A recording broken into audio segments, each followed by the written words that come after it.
इस सवाल में आपको इनिशियल प्रोजेक्ट कॉस्ट यानी कि कैश आउटफ्लो दे दिया गया है, कैश इनफ्लो भी दे दिया गया है, कॉस्ट ऑफ कैपिटल भी दे दिया गया है और प्रोजेक्ट लाइफ 4 ईयर्स है वो भी दे दिया गया है। इन 4 बातों के बेसिस पर आपको एनपीवी निकालना है और फिर सेंसिटिविटी एनालिसिस करना है। एनपीवी तो हम लोग निकाल लेंगे, लेकिन ये सेंसिटिविटी एनालिसिस क्या होता है इसको समझते हैं। देखिए, जब हम लोग एनपीवी निकाल रहे हैं तो एनपीवी के लिए जो भी फैक्टर कंसिडर हो रहा है, जैसे कि cash outflow, cash inflow, cost of capital, तो ये सब कुछ एजम्पशन है। ये एजम्पशन ज़रूरी नहीं कि हमेशा सही रहेगा, हो सकता है कि ये एजम्पशन चेंज हो जाए। अगर ये एजम्पशन चेंज हो जाएगा तो हम लोगों का एनपीवी गलत आएगा, और उस हिसाब से अगर एनपीवी ही गलत आ गया तो हम लोग गलत डिसीजन लेकर के बैठ जाएंगे। इसीलिए ये जानना ज़रूरी है कि कौन सा फैक्टर, कौन सा एजम्पशन जो हम लोग ले रहे हैं ज़्यादा सेंसिटिव है। जो फैक्टर भी ज़्यादा सेंसिटिव होगा उस फैक्टर को और अच्छे तरीके से एस्टिमेट करेंगे और अच्छे तरीके से मोर एक्यूरेटली अज्यूम करेंगे, ताकि ये इंश्योर कर पाएँ कि जो अभी हम लोग एस्टिमेटेड एनपीवी निकाले हैं वो सही है और उसके आधार पे जो डिसीजन लेंगे वो सही है। तो इन शॉर्ट समझे तो सेंसिटिविटी एनालिसिस में हम लोग सारे फैक्टर्स का सेंसिटिविटी देखते हैं और जो भी सबसे ज़्यादा सेंसिटिव होता है उसको हम लोग खास ध्यान देते हैं। तो चलिए, इस सवाल में हम लोग सेंसिटिविटी एनालिसिस करेंगे, उसी आधार पर हम लोग समझ भी जाएंगे कि कैसे करते हैं सेंसिटिविटी एनालिसिस। सबसे पहले एनपीवी निकालते हैं। एनपीवी निकालने के लिए present value of cash outflow minus present value of cash inflow. Cash outflow का प्रेजेंट वैल्यू दिया हुआ है 1,20,000। कैश इनफ्लो का प्रेजेंट वैल्यू नहीं दिया गया है, तो निकाल लेते हैं। एनुअल कैश इनफ्लो दिया हुआ है 4 साल तक का, और एन्युटी फैक्टर भी दिया है 4 साल के एंड में 3.169। तो इंटू कर देंगे एनुअल कैश फ्लो को एनुटी फैक्टर के साथ, तो हम लोग को निकल के आ जाएगा present value of cash inflow, और present value of cash outflow तो दिया हुआ ही है। तो ऐसे एनपीवी निकल के आ जाएगा हम लोग का 22,605। अब चलिए करते हैं सेंसिटिविटी एनालिसिस। किस किस फैक्टर को लेकर के एनपीवी डिसाइड हुआ था? 3 फैक्टर था, कैश इनफ्लो, कैश आउटफ्लो और कॉस्ट ऑफ कैपिटल का रेट। तो ये तीनों फैक्टर्स को एक एक करके चेंज करके देखते हैं कि क्या इम्पैक्ट पड़ता है फैक्टर के चेंज होने पे। तो सबसे पहले हम लोग कैश आउटफ्लो को थोड़ा चेंज करके देखते हैं कि अगर कैश आउटफ्लो सिर्फ चेंज होगा तो हम लोगों का एनपीवी पे क्या फ़र्क पड़ेगा। तो कैश आउटफ्लो को चेंज करते हैं हम लोग थोड़ा, लेकिन याद रखिएगा वही चेंज करेंगे जो हमारे लिए अनफेवरेबल है, जो हमारे लिए ख़राब चेंज है वही चेंज करेंगे, क्योंकि हम लोग यहाँ पर रिस्क देख रहे हैं ना। तो रिस्क तो तभी हम लोग देख सकते हैं जब मेरे साथ ख़राब होगा, वही तो रिस्क है। तो यहाँ पर कैश आउटफ्लो 1,20,000 था, यानी कि मेरे हाथ से 1,20,000 जा रहा था। तो हम लोग ये एस्टिमेट करते हैं कि 10% और जाएगा, तो 1,20,000 का 10% और ऐड कर देते हैं, तो 1,20,000 का 110%, 1,32,000 आया। अब हम लोग एनपीवी निकालते हैं। अब जो एनपीवी निकालेंगे यहाँ पर बाकी फैक्टर तो सेम होगा, लेकिन कैश आउटफ्लो चेंज हो जाएगा, क्योंकि यहाँ पर कैश आउटफ्लो का इम्पैक्ट दिख रहे हैं। तो एनपीवी निकालते हैं कैश आउटफ्लो 1,32,000 लेकर के, तो निकल के आया 10,605। तो ये एनपीवी पे फ़र्क पड़ा कैश आउटफ्लो का चेंज होने पे। अब दूसरा फैक्टर को चेंज करके देखते हैं। दूसरा फैक्टर है कैश इनफ्लो। तो कैश इनफ्लो यानी कि कितना पैसा हमारे पास आएगा घूम करके, तो इसको 10% घटा देते हैं, क्योंकि ख़राब से ख़राब क्या होगा कि कैश इनफ्लो 10% कम आएगा। तो हम लोग क्या करेंगे, 45,000 का 90% कर देंगे, तो 40,500 आ गया। अब रिवाइज एनपीवी निकालते हैं। सारा फैक्टर सेम रखेंगे, सिर्फ कैश इनफ्लो को चेंज करेंगे। तो अब हम लोग कैश इनफ्लो 45,000 नहीं लेंगे बल्कि 40,500 लेंगे। तो इस बेसिस पर हम लोग का एनपीवी निकल के आया 8344.5। अब लास्ट में हम लोग कॉस्ट ऑफ कैपिटल फैक्टर से कितना इम्पैक्ट पड़ता है ये भी देखते हैं। तो फिर से कॉस्ट ऑफ कैपिटल हम लोग का 10% लग रहा था, तो अधिक से अधिक ख़राब क्या होगा कि 10% और लग जाएगा। तो 10% का 110% होता है 11%, तो 10% नहीं लग के 11% लग जाएगा, इतना ही ख़राब हो सकता है ना। तो इस पर देखते हैं कि इस बात को लेकर के एनपीवी पर क्या इम्पैक्ट पड़ता है। तो रिवाइज एनपीवी निकालेंगे, बाकी फैक्टर सेम, लेकिन कॉस्ट ऑफ कैपिटल 10% की जगह 11%। इस तरह से निकालेंगे तो एनपीवी निकल के आया 19,635। तो यहाँ से हम लोग को दिख रहा है कि एनपीवी सबसे कम रिवाइज कैश इनफ्लो की वजह से आया है, यानी कि जो कैश इनफ्लो है उसका सिर्फ चेंज होने से एनपीवी बहुत चेंज हो गया, यानी कि सबसे सेंसिटिव फैक्टर कैश इनफ्लो है। कैश इनफ्लो के वजह से ही सबसे ज़्यादा इम्पैक्ट पड़ रहा है एनपीवी पे। तो अब हम लोग कैश इनफ्लो का एक्यूरेट एजम्पशन करेंगे। ध्यान दे करके, because cash inflow is the most sensitive factor here. गौर करने वाली बात यहाँ पर यह है कि जो भी फैक्टर हम लोग चेंज कर रहे थे उसमें 10% का ही चेंज कर रहे थे। ये क्यों कर रहे थे? क्योंकि क्वेश्चन में लिखा था कि 10% रिस्क है। ये सवाल भी पिछले सवाल से सिमिलर है। इस सवाल में लेकिन बहुत सारा फैक्टर दिया गया है। इस सवाल में आपको एनपीवी निकालने के लिए कहता है और सेंसिटिविटी एनालिसिस करने के लिए कहता है। तो एनपीवी सबसे पहले निकालते हैं। एनपीवी निकालने का फॉर्मूला होता है present value of cash inflow minus present value of cash outflow. लेकिन अगर आप देखेंगे तो present value of cash inflow यहाँ पर दिया हुआ ही नहीं है। कैश इनफ्लो दिया हुआ ही नहीं है, लेकिन कैश इनफ्लो निकालने के लिए सारा डेटा दिया गया है, जैसे कि annual unit sales, selling price per unit, variable cost per unit, fixed cost per year और डिस्काउंटिंग रेट। तो सबसे पहले हम लोग कैश इनफ्लो निकालेंगे, तभी जाकर के एनपीवी निकाल सकते हैं। तो कैश इनफ्लो कैसे निकालेंगे? Unit sold into selling price per unit minus VC per unit minus fixed cost. तो ऐसे निकाले तो 200 करोड़ निकल के आया कैश इनफ्लो। अब कैश इनफ्लो तो आ गया, इसको प्रेजेंट वैल्यू में लाने के लिए हम लोग को एनओटी फैक्टर से इनटू करना पड़ेगा। तो 5 साल का एनओटी फैक्टर देखेंगे। 5 साल क्यों चुने? क्योंकि क्वेश्चन में लिखा हुआ है calculate the NPV of project assuming project life of 5 years. तो 5 साल का एनओटी फैक्टर निकाल लेंगे 6% के रेट से और इनटू कर देंगे 200 करोड़ को। तो इससे निकल के आएगा present value of cash inflow, और present value of cash outflow तो दिया वही है 400 करोड़। तो इस तरह से एनपीवी निकल के आ जाएगा हम लोग का 442.2 करोड़। अब देखते हैं सेंसिटिविटी एनालिसिस। अब देखिए कि कौन कौन सा फैक्टर को कंसिडर किए थे जब एनपीवी निकाल रहे थे।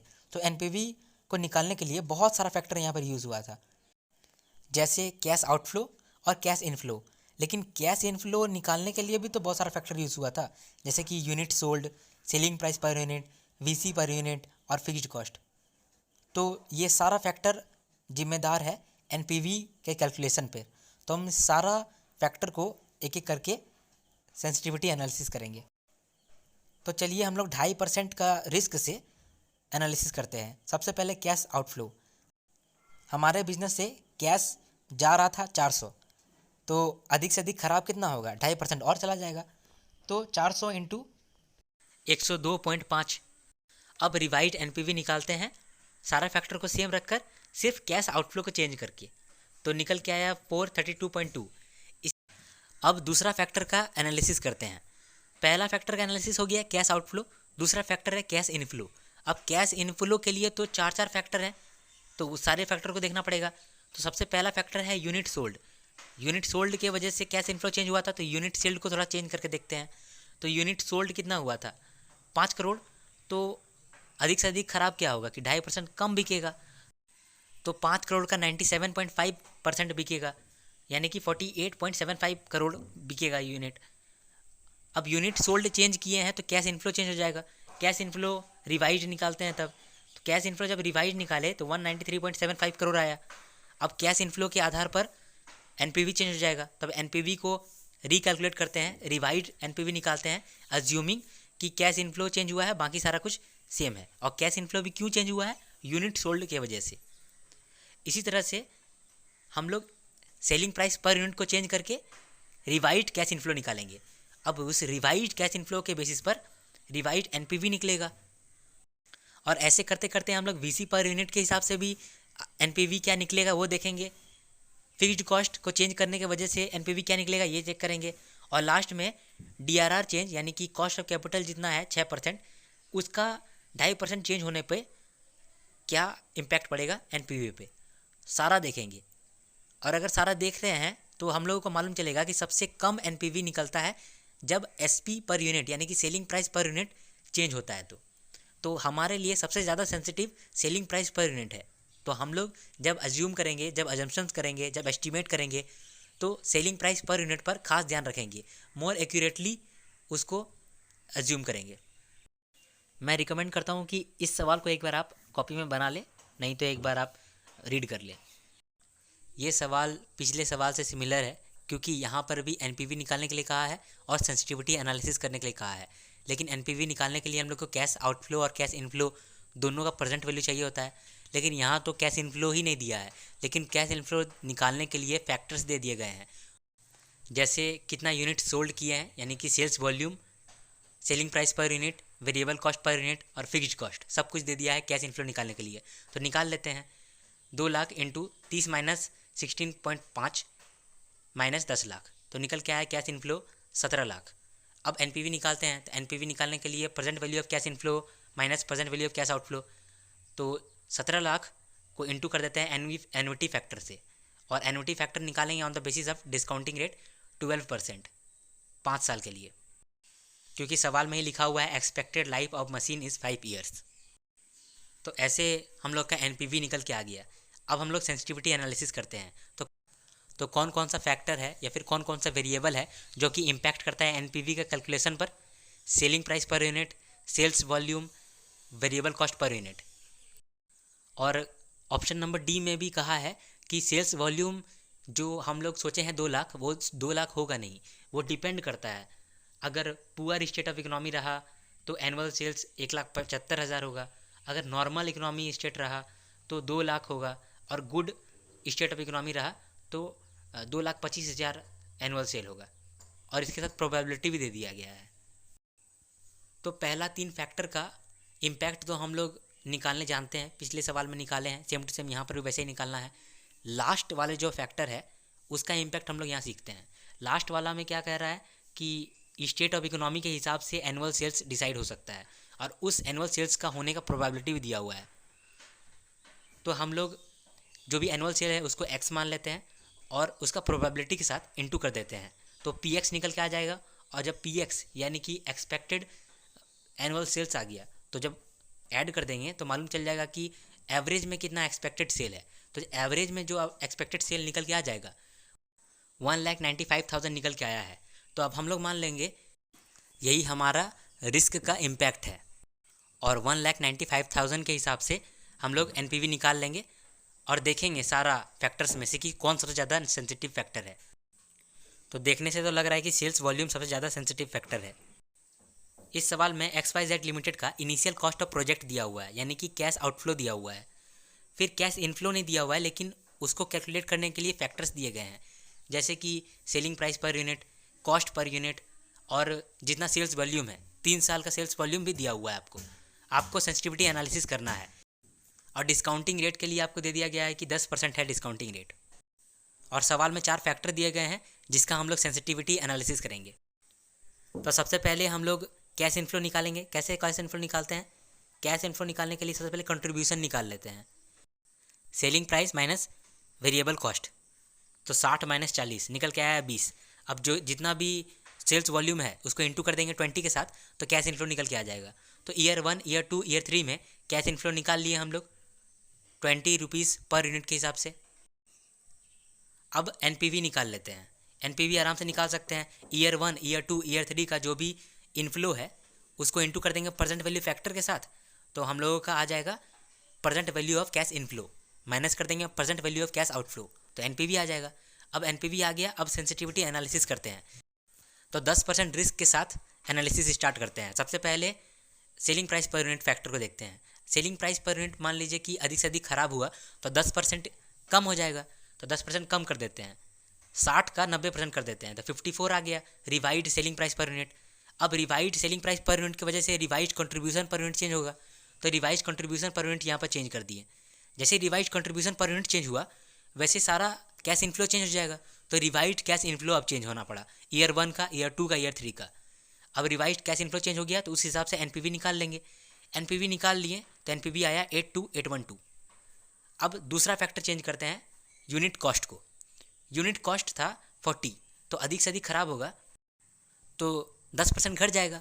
अब यहाँ पर बार बार 10% क्यों घटा रहे हैं या फिर क्यों बढ़ा रहे हैं? क्योंकि 10% ही हम लोग माने हैं यहाँ पर रिस्क, तो इसीलिए 10% यहाँ पर घटा दिए। 40 का 90% किए तो 36 रुपये आया। तो 36 रुपये आया अगर यूनिट कॉस्ट, तो यूनिट कॉस्ट से रिवाइज्ड कंट्रीब्यूशन पर यूनिट भी चेंज हो जाएगा, तो रिवाइज्ड कंट्रीब्यूशन पर यूनिट यहाँ पर चेंज हो गया। अब रिवाइज्ड कंट्रीब्यूशन पर यूनिट अगर चेंज हो गया तो अगला कैश इनफ्लो वो भी चेंज हो जाएगा, क्योंकि कैश इनफ्लो भी तो कंट्रीब्यूशन पर यूनिट पर डिपेंड करता था। तो रिवाइज्ड कैश इनफ्लो निकालेंगे तो 4,80,000 आया। अब इस 4,80,000 कैश इनफ्लो आया तो इसके बेसिस पर एनपीवी निकल के आएगा। एनपीवी निकल के आया 572,312। अब अगला फैक्टर है सेल्स वॉल्यूम। सेल्स वॉल्यूम ज़्यादा होता तो हम लोग का फ़ायदा होता, लेकिन हम लोग तो यहाँ पर नेगेटिव सोच रहे हैं। तो 80,000 जो हम लोग का सेल्स वॉल्यूम हो रहा था अधिक से अधिक खराब होगा तो कितना होगा, 10% कम होगा। तो 80,000 का 90% 72,000 होगा। तो अगर सेल्स वॉल्यूम चेंज हो रहा है तो इसकी वजह से कैश इनफ्लो भी चेंज हो जाएगा। तो कैश इनफ्लो हम लोग निकाल लेंगे, कंट्रीब्यूशन 20 रुपीज़ और जो सेल्स वॉल्यूम चेंज हुआ 10% करके उसको इंटू करके निकाल लेंगे। ईयर 1, ईयर 2, ईयर 3 का revised cash inflow, revised cash inflow आया तो इसके बेसिस पर रिवाइज्ड एनपीवी भी निकल जाएगा। और लास्ट है इनिशियल आउटले यानी कि कैश आउटफ्लो। कैश आउटफ्लो है 10 लाख, 10 लाख हम लोग का हाथ से जा रहा था, तो अधिक से खराब होगा तो खराब होगा कितना होगा, 10% और ख़राब हो जाएगा। तो 10 लाख का 110% लग जाएगा, 11 लाख। अब इनिशियल आउटले यानी कि कैश आउटफ्लो की वजह से एनपीवी पर भी इफेक्ट पड़ेगा, तो एनपीवी निकाल के देखेंगे। अब एनपीवी इसका भी निकल गया तो मालूम चलेगा कि सारा एनपीवी में सबसे कम एनपीवी किस में निकला। जिसमें भी सबसे कम एनपीवी आएगा हम लोग समझ जाएंगे कि वही फैक्टर सबसे ज़्यादा इम्पैक्ट कर रहा है एनपीवी को। और बस यहीं पर समाप्त होता है सॉल्यूशन।